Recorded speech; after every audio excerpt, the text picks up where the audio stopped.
நாகையிலிருந்து 590 kilometre தொலைவில் தாழ்வு மண்டலமானது மையம் கொண்டிருக்கிறது. அண்மை செய்தியாக பார்க்கிறோம். காற்றழுத்த தாழ்வு மண்டலமானது ஆழ்ந்த காற்றழுத்த தாழ்வு மண்டலமாக வலுப்பெற்றிருக்கக்கூடிய நிலையில் இது நாகையிலிருந்து 590 கிலோமீட்டர் தொலைவில் காற்றழுத்த தாழ்வு மண்டலமாக மையம் கொண்டிருக்கிறது. நாகையில் காலை முதலே பல்வேறு பகுதிகளிலும் கனமழை பெய்து வரக்கூடிய நிலையில் நாகையிலிருந்து இந்த ஆழ்ந்த காற்றழுத்த தாழ்வு மண்டலமானது 590 கிலோமீட்டர் தொலைவில் மையம் கொண்டிருக்கிறது. அண்மை செய்தியாக பார்க்கிறோம். காற்றழுத்த தாழ்வு மண்டலம் இன்று மேலும் வலுப்பெற்றிருக்கக்கூடிய நிலையில் இந்த காற்றழுத்த தாழ்வு மண்டலம் நாளை புயலாக வலுப்பெற வாய்ப்பு இருப்பதாக அண்மை தகவல் கிடைத்திருக்கிறது. இந்த ஆழ்ந்த காற்றழுத்த தாழ்வு மண்டலமானது நாளை புயலாக மாற இருக்கிறது. அண்மை செய்தி.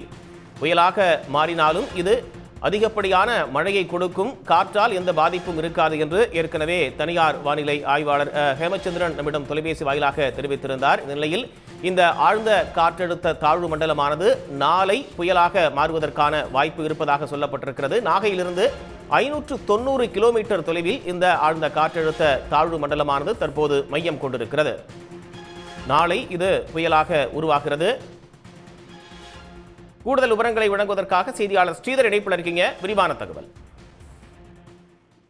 தமிழ்குமரன், வங்கக்கடலில் மையம் கொண்டிருந்த காற்றழுத்த தாழ்வு மண்டலம் ஆழ்ந்த காற்றழுத்த தாழ்வு மண்டலமாக வலுப்பெற்றிருக்கக்கூடிய சூழலில் மேலும் வடமேற்கு திசையில் நகர்ந்து நாளை புயலாக வலுப்பெறக்கூடும் என்ற ஒரு தகவலை இந்திய வானிலை ஆய்வு மையம் வெளியிட்டிருக்கிறது.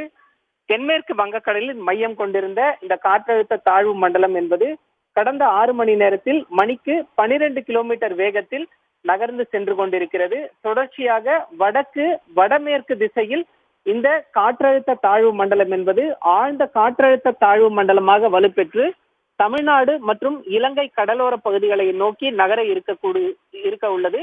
நாளை இந்த ஆழ்ந்த காற்றழுத்த தாழ்வு மண்டலம் புயலாக வலுப்பெறக்கூடும் என்ற ஒரு தகவலை இந்திய வானிலை ஆய்வு மையம் தற்போது அதிகாரப்பூர்வமாக வெளியிட்டிருக்கிறது. இது புயலாக வலுப்பெறக்கூடிய பட்சத்தில் சவுதி அரேபியா நாடு பரிந்துரைத்தபடி ஃபெங்கல் என பெயரிடப்படும் இந்த புயலானது தொடர்ச்சியாக எங்கே கரையை கடக்கக்கூடும் எனவும் இந்த புயலினுடைய தீவிர தன்மை குறித்து கூர்ந்து கவனித்து வருவதாகவும் இந்திய வானிலை ஆய்வு மையம் தரப்பில் தெரிவிக்கப்பட்டிருக்கிறது. கடலோர பகுதிகளை நோக்கியே இந்த காற்றழுத்த தாழ்வு மண்டலம் புயலாக வலுப்பெற்று நகரக்கூடிய சூழலில் தமிழ்நாட்டின் கடலோர மாவட்டங்கள் மற்றும் டெல்டா மாவட்டங்களில் இன்றும் நாளையும் அதி கனமழைக்கான சிகப்பு எச்சரிக்கையை இந்திய வானிலை ஆய்வு மையம் கொடுத்திருக்கிறது. தமிழ்குமரன், நாளை புயலாக மாறுவதற்கான வாய்ப்பு இருக்கு அப்படின்னு அதிகாரப்பூர்வமா இந்திய வானிலை ஆய்வு மையம் அறிவிச்சிருக்காங்க. மீனவர்களுக்கான எச்சரிக்கை அப்படின்றது பிரத்யேகமா சொல்லப்பட்டிருக்கா ஸ்ரீதர்?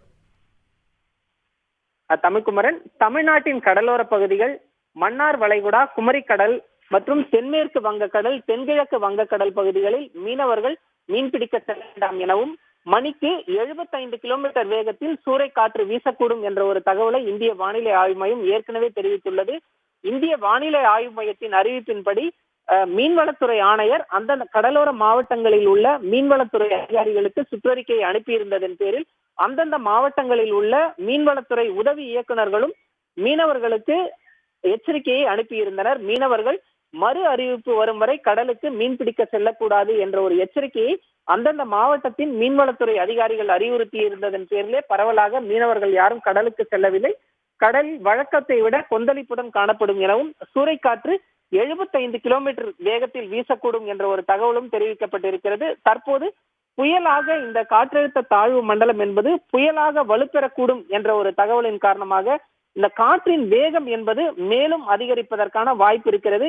ஏற்கனவே 75 கிலோமீட்டர் வேகத்தில் காற்று வீசக்கூடும் என கூறியிருந்த சூழலில் நாளை முதல் இந்த காற்றின் வேகம் என்பது மணிக்கு 90 கிலோமீட்டர் வேகத்தில் வீசக்கூடிய வாய்ப்பும் உள்ளது. தமிழ்குமரன், தொடர்ந்து பேசலாம். ஸ்ரீதர் இணைப்பிலேயே காத்திருங்க. நம்மோடு தனியார் வானிலை ஆர்வலர் திரு ஹேமச்சந்திரன் அவர்கள் தொலைபேசி வாயிலாக இணைந்திருக்கிறார். வணக்கம் சார்.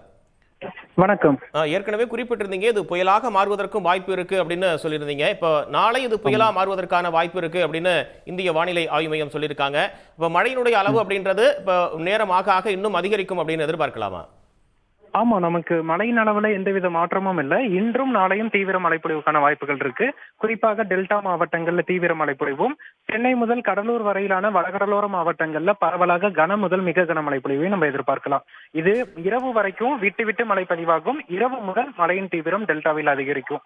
அதே போல இந்த ஆழ்ந்த காற்றழுத்த தாழ்வு மண்டலம் அடுத்த 24 மணி நேரத்தில் புயலாக மாறினாலும் இது தொடர்ந்து 48 மணி நேரத்திற்கு ஒரே இடத்தில் நிலை கொண்டு இது நிலப்பரப்பை நோக்கி நவம்பர் 29ஆம் தேதி 30ஆம் தேதி வாக்குல தான் கரையை கடப்பதற்கான வாய்ப்புகள் இருக்கு. அப்படி பார்க்கும்போது அடுத்த 4-5 தினங்களுக்கு தமிழகத்தில் பரவலாக நல்ல மழைப்பொழிவு தீவிரமடைந்து வடகிழக்கு பருவமழை மழை கொடுக்கும்னு எதிர்பார்க்கப்படுது. இப்போ அடுத்த 48 மணி நேரத்திற்கு ஒரே இடத்தில் அதை நிலை கொண்டிருப்பதற்கான வாய்ப்பு இருக்கு அப்படின்னு சொல்லியிருக்கீங்க. அப்போ அந்த நேரத்தில் கடல் எந்த அளவுக்கு கொந்தளிப்பா இருக்கும், கடல் காற்று எந்த அளவுக்கு வெளியே தரைக்காற்றோட வருவதற்கான வாய்ப்பு இருக்கு சார்? குறிப்பாக கடல் பகுதிகளில் கடல் கொந்தளிப்பாக காணப்படும். மீனவர்கள் படகுகளை சற்று எச்சரிக்கையாக பாதுகாப்பான இடங்கள்ல நிறுத்தி வைப்பது நல்லது. ஏன்னா ஒரே இடத்தில் இந்த புயல் சின்னம் நிலை கொள்ளும் போதும் மெதுவாக நகரும் போதும் கடல் கொந்தளிப்பு அப்படிங்கிறது அதிகமாக இருக்கும். தரைக்காற்றை பொறுத்த அளவுக்கு நம்ம பயப்பட தேவையில்லை. இந்த புயல் ஒரு மழையை கொடுக்கக்கூடிய புயலாக அமையும். காற்று பாதிப்பை ஏற்படுத்தாது. தரைக்காற்று அவ்வப்போது 20 முதல் 30 கிலோமீட்டர் வேகத்திற்கு சற்று அதிகரித்து காணப்படும் வடகடலோர மாவட்டங்களான சென்னை முதல் நாகப்பட்டினம் வரை வடகடலோர பகுதிகளில். ஆனால் இந்த காற்று பாதிப்பை ஏற்படுத்தாது.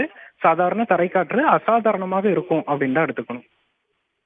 நன்றி சார், இணைந்து கருத்துக்களை பகிர்ந்தமைக்காக.